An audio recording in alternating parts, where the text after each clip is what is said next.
Let's talk about B-cell maturation antigen. BCMA is a cell surface protein that is expressed on multiple myeloma cells. BCMA is essential for the proliferation and survival of multiple myeloma cells. BCMA is a target under investigation because BCMA is present in 100% of multiple myeloma patients. Just goes to show, some facts are more meaningful.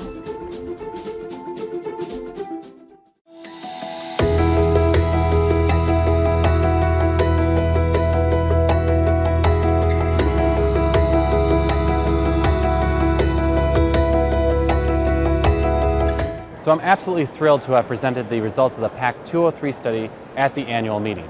The PAC-203 study is a study looking at a drug called Pacritinib, which is a JAK inhibitor. And this is in patients with myelofibrosis. Patients with myelofibrosis who have previously been treated with a JAK inhibitor, both those who were intolerant and refractory to ruxolitinib. The most important part of that inclusion criteria is this is a patient population of need. There are only a few drugs approved, both fedratinib and ruxolitinib, which are JAK inhibitors. But more importantly, this focuses on a patient population that is heavily pretreated and have lower platelet counts. Platelet counts less than 50,000. If you look at the package inserts for ruxolitinib and fedratinib, there's no prescribing information on how to dose those medications in these patients with platelet counts that are this low. And in fact, the median platelet count on this study was 55,000.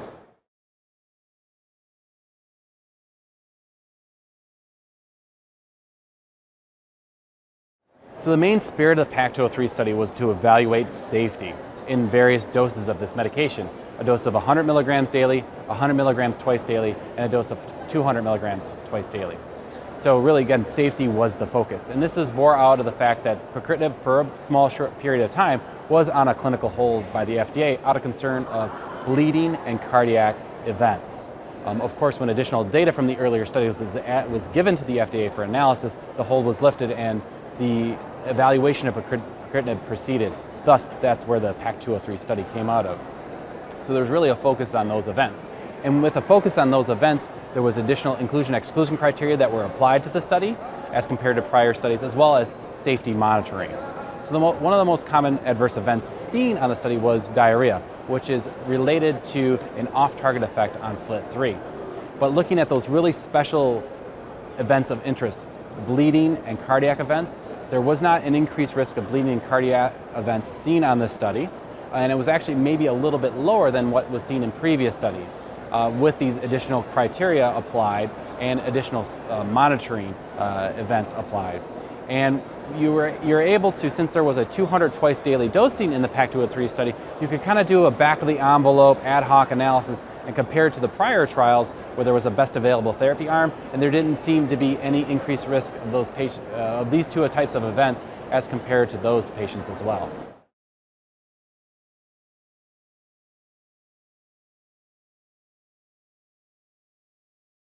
In addition to the focus on safety, the PAC-203 study also measured efficacy in these patients, mainly via spleen volume reduction and symptom response.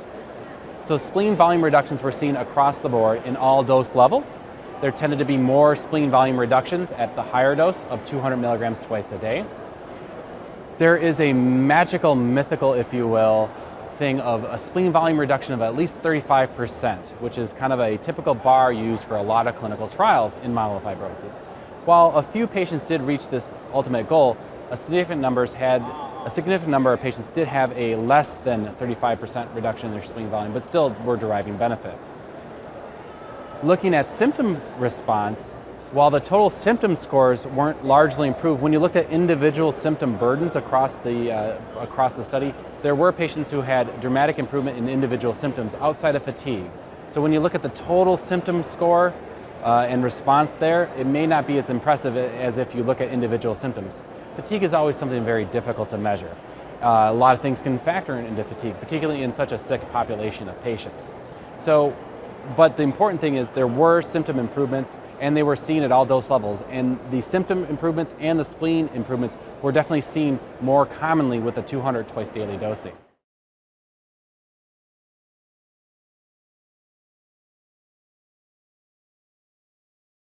The results of the PAC-203 study We both looked at, again, safety as well as efficacy, and really to try to find the sweet spot in between these two different areas. We wanted to maximize safety and maximize response. And based out of the data on the PAC-203 study as well as prior studies, putting it all together, 200 twice daily is the preferred dose going forward. And so these studies have now informed the upcoming Pacifica trial, which will be launching soon, a randomized phase 3 study in patients with myelofibrosis and platelet counts less than 50,000.